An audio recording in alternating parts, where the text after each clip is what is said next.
Hello dear students. Today we are discuss the chapter number 1 और वो है आपका क्लास 10th का वेरी इंपॉर्टेंट चैप्टर बच्चे। इस चैप्टर का नाम है हिस्ट्री का फर्स्ट चैप्टर है जो कि आपकी फर्स्ट टर्म में आने वाला है एज इन एमसीक्यूज फॉर्म। ठीक है, याद रखना है। इस चैप्टर का नाम है the rise of nationalism in Europe. हम यूरोप के बारे में पढ़ रहे हैं, यूरोप की हिस्ट्री हम पढ़ेंगे कि यूरोप में जब नेशनलिज्म आया तो क्या रीज़न रहे उसके पीछे। सबसे पहले तो टॉपिक आपका दिया हुआ है, जो टाइटल है आपके टॉपिक का, जो नाम है वो आपको पता होना चाहिए। नेशनलिज्म क्या होता है? नेशनलिज्म का मतलब होता है आपका राष्ट्रवाद। हिंदी में हम बोलते हैं राष्ट्रवाद, ठीक है, और इंग्लिश में बोलते हैं नेशनलिज्म, मतलब देश प्रेम। आपके अंदर जब देश प्रेम पैदा होता है तो उसको हम नेशनलिज्म बोलते हैं। यूरोप जो हमारा कॉन्टिनेंट था उसमें भी देश प्रेम की भावना कैसे जगी, लोगों में अपने देश के लिए प्यार कैसे आया। ठीक है, नेशनलिज्म की एक बहुत सुंदर सा एग्जांपल मैं अभी आपको बता सकती हूँ कि जैसे हम बोले वी आर इंडियन, हमारे में नेशनलिज्म है। नेशनलिज्म जैसी फीलिंग है, आप बोलोगे मैम कैसे हम उसको देख सकते हैं, कैसे उस इमोशंस को हम फील कर सकते हैं। तो उस इमोशंस को हम इसलिए फील कर सकते हैं बच्चा कि जैसे अभी नीरज चोपड़ा जो है he has won the gold medalist in Olympic में गोल्ड मेडल लेके आया ना। दैट वॉज द मोमेंट, उस मोमेंट पे जो हम प्राउड फील कर रहे थे। Sorry Indian, we don't know personally, हम नीरज चोपड़ा को नहीं जानते हैं, लेकिन जो हमारे अंदर जो अपने देश के लिए जब हमारा नेशनल एंथम वहाँ पे गाया गया तो वो था हमारा देश प्रेम। जो रूज बोम्स हमारे ऊपर खड़ी हो जाती हैं जब हम नेशनल सॉन्ग सुनते हैं, अपने फ्लैग के बारे में सुनते हैं, जब हम वंदे मातरम बोलते हैं, जब हम भारत माता की जय बोलते हैं, जो हमारे अंदर फीलिंग होती है वो होता है नेशनलिज्म। उसको हम नेशनलिज्म बोलते हैं। और ये नेशनलिज्म वाली फीलिंग जो है उन लोगों के अंदर कैसे आई, इसी टॉपिक में हम डिस्कस करेंगे। सबसे पहले मैं आपको बता दूं कि ये जो हमारा टॉपिक है वेरी इंपॉर्टेंट टॉपिक, और कुछ बच्चे समझते हैं कि ये बहुत डिफिकल्ट है। कुछ भी डिफिकल्ट नहीं है बच्चा, आपको बने रहना है मेरे साथ। और इस टॉपिक को हम 6 पार्ट्स में डिवाइड करेंगे, क्योंकि ये ऑलरेडी 6 पार्ट्स में डिवाइड है 2, 3, 4, 5 एंड 6 पार्ट इस चैप्टर के हैं और हम 6 पार्ट्स ही इसमें डिस्कस करेंगे वन बाई वन। ओके, सबसे पहले आज हम बात करेंगे फर्स्ट टॉपिक की, लेकिन फर्स्ट टॉपिक जो उसका है उससे भी पहले मैं आपको बताना चाहती हूँ कि जो अगर आप हिस्ट्री की बुक ओपन करोगे बच्चा, जो फर्स्ट पेज होगा जहाँ से हमारा ये चैप्टर शुरू हुआ, उसमें एक पिक्चर आपको दे रखी है। I show you that also because I can't draw on the black board. वो पिक्चर है ये, ठीक है, राइज ऑफ नेशनलिज्म। ठीक है, ये जो पिक्चर है फर्स्ट पेज पे, आपको मैं इसके बारे में पहले बताना चाहती हूँ कि इसमें से भी बहुत सारे क्वेश्चंस आपके एग्जाम में आने वाले हैं। सबसे पहले अगर हम इस पिक्चर को गौर से देखोगे बेटा, तो यहाँ पे आपकी पिक्चर में जो है कुछ एक चीज़ें यहाँ पे थ्रो की गई हैं। लोग लाइन में एक क्यू बना करके जो वो चल रहे हैं, उन्होंने जो एक फ्लैग होल्ड कर रखा है कुछ लोगों ने। तो और उसके अलावा जो है कुछ एक पर्सन जो है वो आप फ्लाई करते हुए जो है वो स्काई में देख सकते हो, जिसमें इसके आपके जीसस क्राइस्ट भी हैं, जहाँ पे मैंने ये प्लस का साइन लगाया हुआ है, जीसस क्राइस्ट। सो यहाँ पे आप देखोगे कि एक यहाँ पे इमेज है, ठीक है, वो इमेज भी बहुत इंपॉर्टेंट है। इस जो ये है, सबसे पहले मैं ये बताती हूँ कि ये सबसे पहले जो यहाँ पे पिक्चर ड्रॉ की गई है फर्स्ट पेज पे आपके, वो पिक्चर किसकी है? सबसे पहले ये पिक्चर्स ड्रॉ करने वाला जो पर्सन है, जो पेंटर है, जो आर्टिस्ट है, उसका नाम है फ्रेडरिक सोरियो।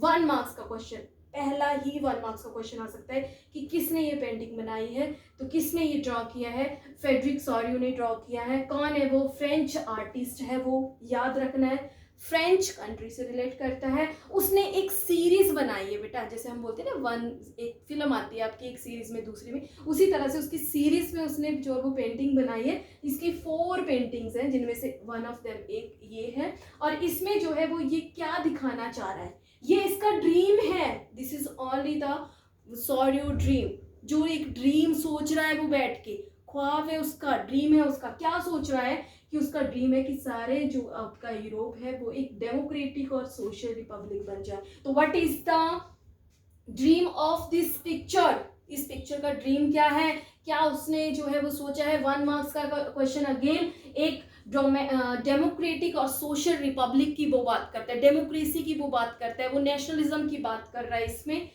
इसके अलावा जो एक फीमेल फिगर यहाँ पे ड्रॉ की गई है उसका मतलब क्या है, उसका क्वेश्चन अगर आता है तो एक फीमेल फिगर जो है एक लिबर्टी का, फ्रांस में जो लिबर्टी जो रेवोल्यूशन आया था उसको रिप्रेजेंट कर रही है। और ये जो फिगर है वो दिखा रही है उसके 2 हाथों में कुछ चीजें हैं जो आपको पेंटिंग में चाहे क्लियर नजर ना भी आए। I want to be tell you the 2 important things.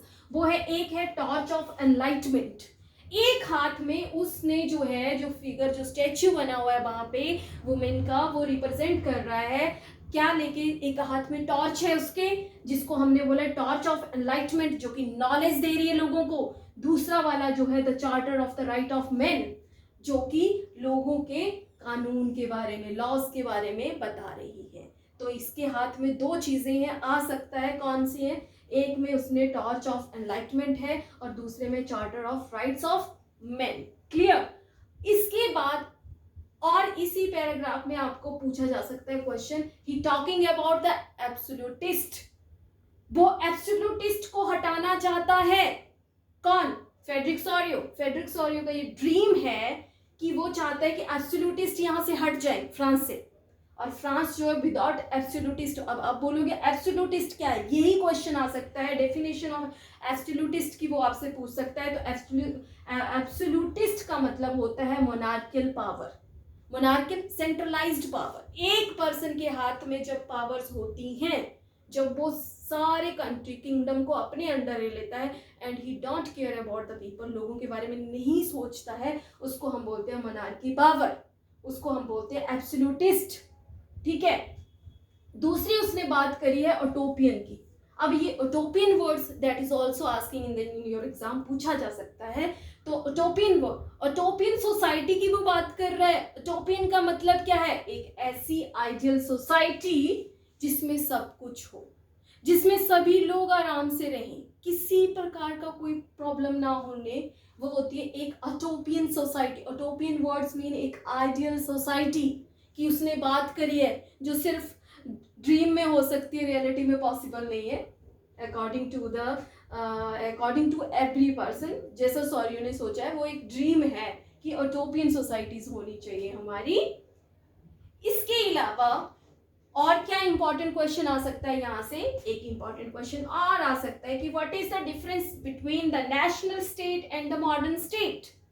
एक चीज और वो पूछ रहा है इसमें कि एक वर्ड आएगा जब आप पढ़ोगे, I am not talking about that कि सिर्फ आप ये एक जो है सिर्फ बचा, मैं आपको ये बताना चाहती हूँ कि जितने भी इंपॉर्टेंट पॉइंट्स है वो तो मैंने ले लिए हैं इसमें, लेकिन इसके अलावा एनसीईआरटी ज़रूर आपको रीड करना है। मेरे इस वीडियो देखने के बाद आप एनसीईआरटी की बुक निकाल के उसको पढ़ोगे, जब आप पढ़ोगे रीड करोगे मोस्टली आपको सारी बातें क्लियर हो जाएंगी जो जो उसमें इम्पॉर्टेंट है।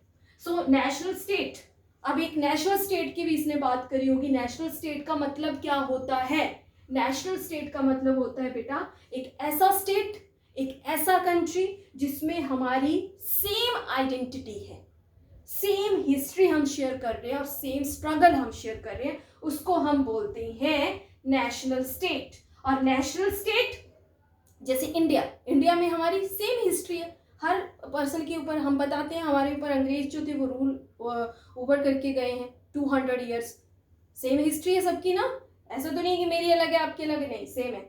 अब स्ट्रगल भी सेम किए लोगों ने, फ्रीडम फाइट किया है अपने देश को आज़ाद करवाने के लिए, फ्रीडम फाइटर हमारे सेम है, सेम आइडेंटिटी है, हम इंडियंस बोलते हैं अपने आप को। ठीक है। So these are the national state, इसको बोलते हैं नेशनल स्टेट जिसमें हमारा सेम हिस्ट्री, सेम स्ट्रगल और सेम आइडेंटिटी होती है। मॉडर्न स्टेट क्या होते हैं फिर, मॉडर्न स्टेट वो स्टेट होते हैं बच्चा जिसमें पावर सेंट्रलाइज्ड होती है, फिर से उसी बात के बारे में बोल रही हूँ मैं, जिसमें हमारा मोनार्कियल गवर्नमेंट होता है, मोनार्की सिस्टम होता है जिसमें आपका किंग रूल ओवर कर रहा है, आपको किसी प्रकार का कोई राइट नहीं है। और ये थे मॉडर्न स्टेट जो काफ़ी लंबे टाइम से यूरोप में चल रहे थे। किस तरह के स्टेट्स थे, वहाँ पे थे मॉडर्न स्टेट। और वो किस तरह के स्टेट को लाना चाहते थे, वो लाना चाहते थे नेशनल स्टेट्स को। जिसमें यूनिटी हो, आइडेंटिटी हो सब लोगों की एक जैसी, ठीक है। So this is the difference between the national state and modern state. Clear? ये तो आगे आपका फर्स्ट पेज ही ओपन करते ही ये सारे क्वेश्चन आपसे पूछे जा सकते हैं। अब हम बात करते हैं, अब आते हैं हम एक्चुअल में, हमारा चैप्टर शुरू होता है इससे। ये है हमारा first point, and the first point is the French revolution and the ideal of the nation. हमारा फर्स्ट पॉइंट ही क्या है? The French revolution and the ideal of the nation, ठीक है। और ये सारा का सारा आपने 9th में पढ़ा हुआ है, ठीक है। एक बार हम इसको रिवाइज करेंगे, बस सब कुछ आपने 9th में पढ़ रखा है। This is only the revision in 10th class, okay. इसमें जो था, हम फ्रेंच रेवोल्यूशन के बारे में बात करेंगे। French revolution is very important. You know that कि फ्रेंच रेवोल्यूशन 1789 में एब्सोल्यूट मोनार्की सिस्टम था फ्रांस में, और लुई 16 वहाँ के रूलर थे, जिसको मिडिल क्लास वालों ने हटाने की कोशिश करी। मिडिल क्लास वाले बहुत ज़्यादा अगेंस्ट थे, क्योंकि उनके ऊपर टैक्सेस बढ़ाए जा रहे थे। लोग बिल्कुल नहीं चाहते थे ये वाली चीज़ें। लोगों ने बात करी कलेक्टिव आइडेंटिटी की, रेवोल्यूशन कर दिया। रेवोल्यूशन होता ही तब है जब आपको दबाने की कोशिश करता है कोई, और आप जो है दबते नहीं हो, उनका आंसर देने के लिए खड़े हो जाते हो। उसी को ही हम रेवोल्यूशन बोलते हैं, और यही हुआ था फ्रांस में। और फ्रांस के लोगों ने बात करी थी कलेक्टिव आइडेंटिटी की। कलेक्टिव आइडेंटिटी की उन्होंने बात करी। उन्होंने बोला ला पैट्री। ला पैट्री इज द फ्रेंच वर्ड, जिसका मतलब होता है फादरलैंड। क्लियर? जैसे हम बोलते हैं मदरलैंड, भारत माता, है ना। तो उन्होंने, फ्रांस वालों ने क्या बोला? ला पैट्री मतलब fatherland. They talk about the fatherland. होगी सेम आइडेंटिटी। उन्होंने सेम आइडेंटिटी की बात करी कि सभी लोग ला पैट्री करेंगे। ला पैट्री यूज करो, ये हमारी फादरलैंड है। इमोशंस क्रिएट करो, ये हमारी अपनी लैंड है, फादरलैंड है। They have to talk about the citizen. Citizen means the citizen. This is again the French word, ठीक है। तो उन्होंने जो है सिटीजन्स की बात करी कि we are the citizen of a same country, ठीक है। तो हमें यूनाइट होना चाहिए, हमें बिखर नहीं जाना चाहिए, ठीक है। हमारा जो एक कंट्री है। तो ये आइडेंटिटी की बात करिए, किसमें आ सकता है? What is the meaning of la patrie and what is the meaning of le citizen? किसने बात करी थी? मिडिल क्लास वालों ने, जो रेवोल्यूशनरीज थे। उन्होंने ट्राइकुलर फ्लैग की बात करी है। ट्राइकुलर फ्लैग आपको पता है, white, blue and red colour का इन्होंने फ्लैग बनाया था अपना इनका नेशनल एंथम था, है ना। और फिर इन्होंने जो है नेशनल असेंबली अपनी क्रिएट करी, ठीक है। रिपब्लिक कंट्री बनाया अपने फ्रांस को। इन्होंने यूनिफॉर्म लॉज लाए सिटीजन्स के लिए, एक जैसे लॉज बनाने की कोशिश करी कि ऐसा नहीं है कि उसमें 3 स्टेट थे ना हमारे, फर्स्ट स्टेट, सेकेंड स्टेट और थर्ड स्टेट। ऐसे सोसाइटी हमारी डिवाइड थी फ्रांस की, है ना। और सिर्फ थर्ड स्टेट ही टैक्स देता था। तो क्यों ऐसा था? क्यों कुछ लोगों को ज़्यादा प्रिविलेज मिल रहा है और कुछ लोगों को नहीं मिल रहा है? उन्होंने बोला यूनिफॉर्म लॉज होने चाहिए, सबके ऊपर एक जैसे कानून लगाइए। उन्होंने जैकोबियन क्लब बनाया, सबको याद होगा, very very strong club in France, Jacobin club, ठीक है। Maximilien Robespierre, that was the leader of the Jacobin club, ठीक है। एक बार रिवाइज करना है अपना फ्रेंच रेवोल्यूशन, वेरी इंपॉर्टेंट, ठीक है। जैकोबियन क्लब बनाए उन्होंने। जैकोबियन क्लब एक बहुत पावरफुल क्लब था, उसने आते ही फ्रांस में चेंज ला दिए थे। कैसे चेंज ला दिए थे बेटा? उन्होंने राजा को देखा कि राजा जो है, जो लुई 16 है, बहुत ही ज़्यादा मोनार्की सोच वाला पर्सन है, जो हमारे देश के लिए कुछ भी नहीं कर सकता है। उसको उठाया, जेल में डाला, पूरी की पूरी रॉयल फैमिली को उन्होंने मार दिया था, ठीक है। So that was a biggest change, okay. So इसके अलावा सिर्फ फ्रांस में ही रेवोल्यूशन नहीं आया था। जब रेवोल्यूशन आता है तो बहुत सारे लोग जागने लगते हैं। तो आसपास की जो कंट्री थे, जैसे हॉलैंड था, बेल्जियम था, स्विट्जरलैंड था, वहाँ पे भी रेवोल्यूशन आने लगे। वहाँ पे भी लोगों में जो है वो धीरे धीरे जो है वो क्या होने लगा, अपना देश प्रेम जागने लगा कि हमें भी अपने देश प्रेम के बारे में बात करनी चाहिए, है ना। यूनिटी के बारे में बात करनी चाहिए। We talking about 1790। तो ये जो एक वेव आ रही थी नेशनलिज्म की, वो वेव कब उठी? 1790 में, ठीक है। किन किन कंट्रीज में? हॉलैंड, बेल्जियम एंड स्विट्जरलैंड, ठीक है। किसको देख करके? फ्रांस को देख करके, जैकोबियन क्लब के एफर्ट्स को देख करके कि देखो कैसे एफर्ट्स कर रहे हैं लोग अपने देश में, जो है वो एक रेवोल्यूशन ला रहे हैं, चेंज ला रहे हैं, नेशनलिज्म ला रहे हैं। तो ये चीज़ होनी चाहिए सब कंट्रीज में, ठीक है। अब इसके अलावा अब जैकोबियन क्लब का जैसे एंड होता है ना बेटा, तो हमारा जो फ्रांस है ना वो विदाउट एनी लीडर हो जाता है। कोई लीडर नहीं होता है जो कि फ्रांस को चला सके आगे। और आपको पता ही है कि किसी भी कंट्री को चलाने के लिए लीडरशिप की ज़रूरत होती है, नहीं तो बेचारा जैसे माँ के बिना बच्चा ऑर्फन हो जाता है, अनाथ हो जाता है, वैसे देश भी अनाथ हो जाता है। उसको चलाने के लिए कोई ना कोई तो चाहिए। अब इसका मौका किसने उठाया बेटा? आपके नेपोलियन ने। नेपोलियन जो था वो आर्मी में था, उसने देखा he is also a leader, बहुत ही अच्छा लीडर था। उन्होंने देखा कि इस टाइम पे फ्रांस जो है without any person, without any leadership है। उन्होंने इसी चीज़ का फ़ायदा उठाया और वहाँ पे अपने आप को किंग बना दिया। किंग बनते ही नेपोलियन ने आते ही जो वो चेंज करना शुरू कर दिए। ठीक है, उसने देखा ये सिस्टम भी खराब है, इसमें फ्रांस में ये सिस्टम भी खराब है, इसका भी चेंज होना चाहिए। इसीलिए नेपोलियन को मॉडर्नाइजर ऑफ फ्रांस भी बोला जाता है। हमेशा याद रखना क्यों बोला जाता है, क्योंकि उसने मॉडर्नाइज कर दिया फ्रांस को आते ही। उसने जो चेंज किए बेटा उसको हम सिविल कोड या नेपोलिक कोड बोलते हैं। याद रखना, civil code and Napoleonic code क्यों बोलते हैं? क्योंकि नेपोलियन ने किए थे। उसको दो नामों से हम जानते हैं। कब इंट्रोड्यूस किया था इसने? 1804 में। हमेशा डेट भी याद रखो साथ में, ठीक है। अब इसने क्या किया बेटा? अब इसने दो तरह की काम किए हैं, एक पॉजिटिव और एक नेगेटिव। दोनों चीजें हम पढ़ेंगे, जो पॉजिटिव इफेक्ट दे रहे थे और नेगेटिव। पॉजिटिव जो इफेक्ट दे रहे थे, क्या काम अच्छे किए, वो पॉजिटिव इफेक्ट हुए। जो अच्छे काम किए नेपोलियन ने नेपोलिक कोड के अकॉर्डिंग, वो क्या क्या थे? Equality before the law. उन्होंने बोला सबको इक्वल होना चाहिए। लॉ डिस्ट्रीब्यूशन में किसी को कोई प्रिविलेज नहीं मिलेगा। No privilege given to the by birth.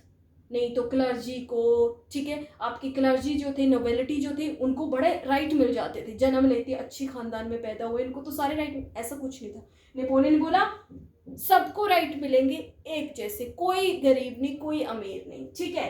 उन्होंने जो है राइट टू प्रॉपर्टी की बात करी। प्रॉपर्टी का सबको राइट मिलना चाहिए, सब प्रॉपर्टी अपनी रख सकते हैं, खरीद सकते हैं। ऐसा कोई कुछ नहीं है कि अमीर लोगों के पास ही प्रॉपर्टी का राइट होना चाहिए। They also improve the administrative system. उन्होंने एडमिनिस्ट्रेटिव सिस्टम को देखा कि प्रशासन तो यहाँ का बहुत ही ज़्यादा बेकार है, ठीक है। उन्होंने एडमिनिस्ट्रेशन सिस्टम को चेंज कर दिया। क्या चेंजेस किया? उन्होंने एवोल्यूश द फ्यूडल सिस्टम। उन्होंने फ्यूडल सिस्टम को हटा दिया। फ्यूडल सिस्टम क्या होता है? जमींदारी। जो लोग जमींदार होते थे और किसानों को, छोटे मोटे किसानों को बहुत ज़्यादा शोषण करते थे, उन्होंने जमींदारी प्रथा को हटा दिया। इंग्लिश में feudal system.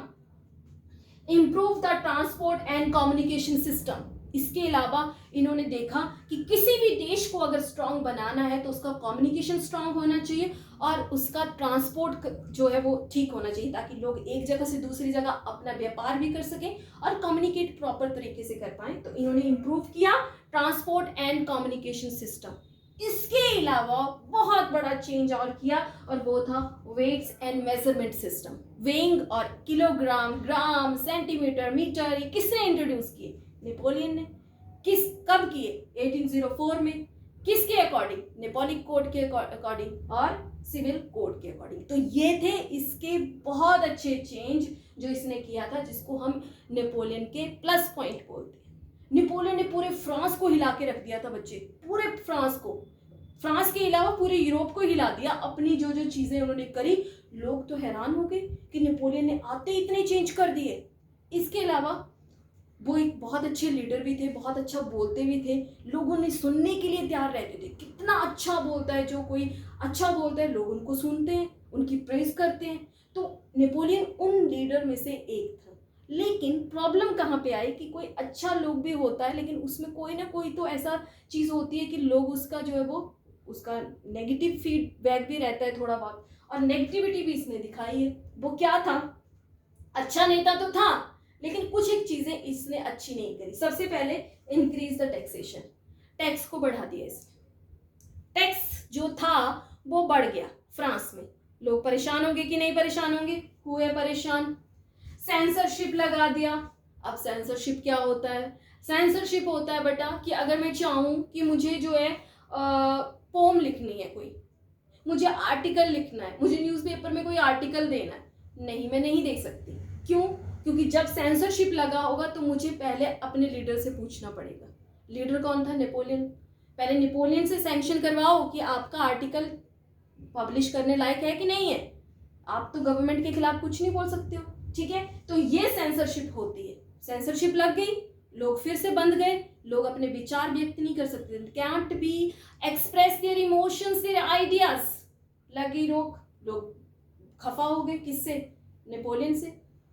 Force to join the French armies, इसने लोगों को फोर्स करना शुरू कर दिया, क्योंकि खुद आर्मी में थे, लीडर थे, तो ये चाहते थे कि मोस्टली लोग जो है वो आर्मी बनाए, और यही वो करते थे। उन्होंने लोगों को फोर्स कर दिया, आर्मी ज्वाइन करो, आर्मी ज्वाइन करो, आर्मी ज्वाइन करो, जबकि लोग नहीं भी जाना चाहते, जो नहीं भी जाना चाहते उनको भी फोर्स किया जाता, लोग इनके खिलाफ हो गए। और नो पॉलिटिकल फ्रीडम, लास्ट वाला, कोई पॉलिटिकल फ्रीडम नहीं थी। फिर से फ्रांस में मोनार्की सिस्टम आ गया। जो फ्रांस वाले लोगों ने, मिडिल क्लास ने, जैकोबियन क्लब ने इतना काम किया था अपने देश को यूनाइट करने के लिए, रिपब्लिक लाने के लिए, वो सारा का सारा नेपोलियन ने खराब कर दिया। क्या किया? उसने पॉलिटिकल फ्रीडम ही छीन ली लोगों से, ठीक है। तो फिर से फ्रांस उसी पॉइंट पे आ गया मोनार्की सिस्टम में। तो ये कुछ एक नेगेटिव पॉइंट थे किसके? नेपोलियन के। सो ये था आज हमारा टॉपिक बच्चा। आई होप कि आपको समझ में आया होगा। जब इस वीडियो को देखोगे, आफ्टर दैट आपको अपनी बुक में से फर्स्ट पार्ट जो है इस चैप्टर का वो रीड करना ही करना है, and underline the important things, ठीक है। Have a nice day.